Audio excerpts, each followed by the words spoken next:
Very good evening. A shocking twist in the tale following Sunday's bloody bus crash in KwaZulu-Natal. The same driver was caught driving drunk last Christmas while he was ferrying another bus full of passengers through the province. The same bus operator, SA Roadlink, though, insists Sunday's tragedy was a freak accident and that their driver was not to blame. What's left of a bus that was carrying nearly 70 passengers into Durban and instead ploughed into a bridge in Pietermaritzburg. 12 people were killed, 3 of them children, and another 30 injured, including the driver, Charles Vorden, who is recovering in hospital while police investigate charges of culpable homicide. They've cleared him of being under the influence of alcohol or drugs, but traffic officials say he should never have been driving in the first place.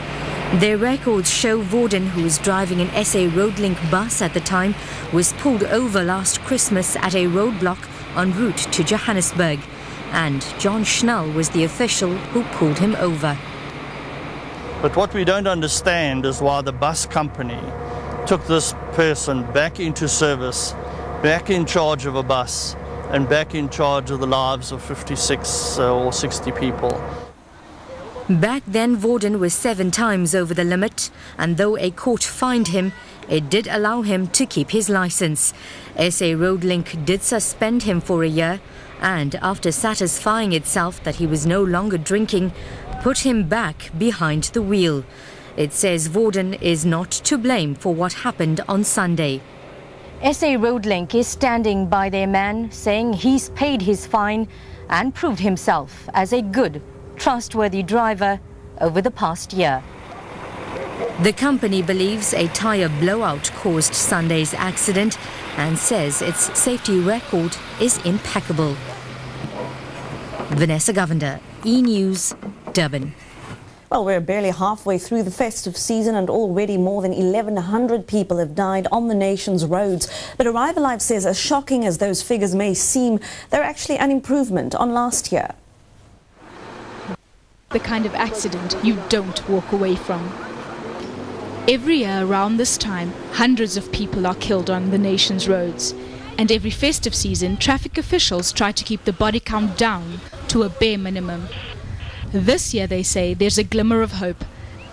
The numbers to date are down on last year's, but the newly released figures still paint a grim picture.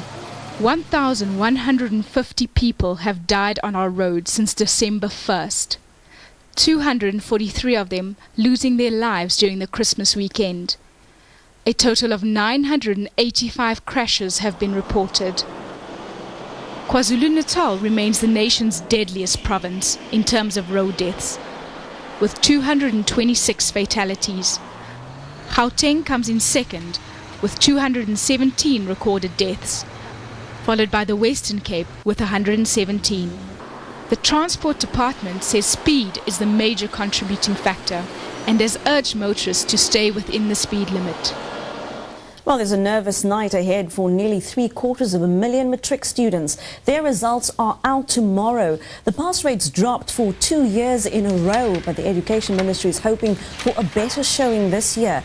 Many of the students who took the exam are part of the so-called Freedom Generation. They were the first post-1994 intake. While hopes are high of a good batch of results, support groups have been fielding calls from anxious students, and they've urged learners to understand that matric failure is not the end of the road.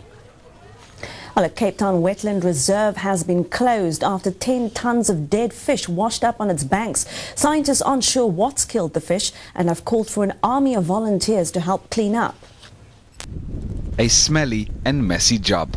Cleanup crews disperse along the shore of the Vlei, disposing of thousands of dead fish, and it's going to take a while to clean up.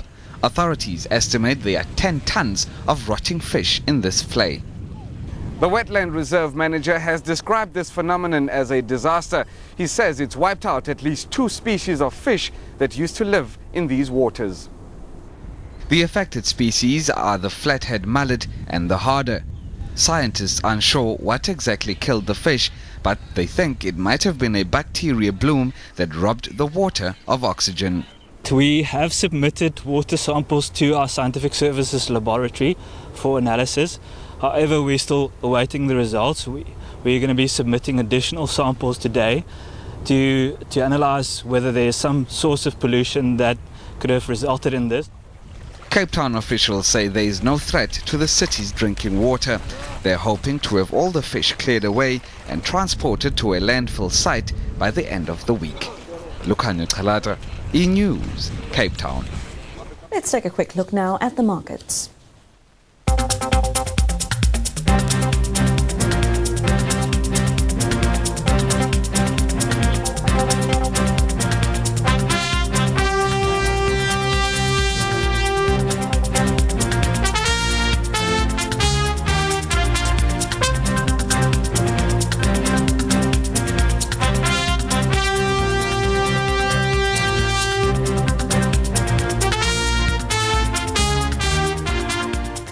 When E-News Primetime continues, Saddam Hussein to be executed within the next 30 days, but analysts fear that will only make things worse in Iraq.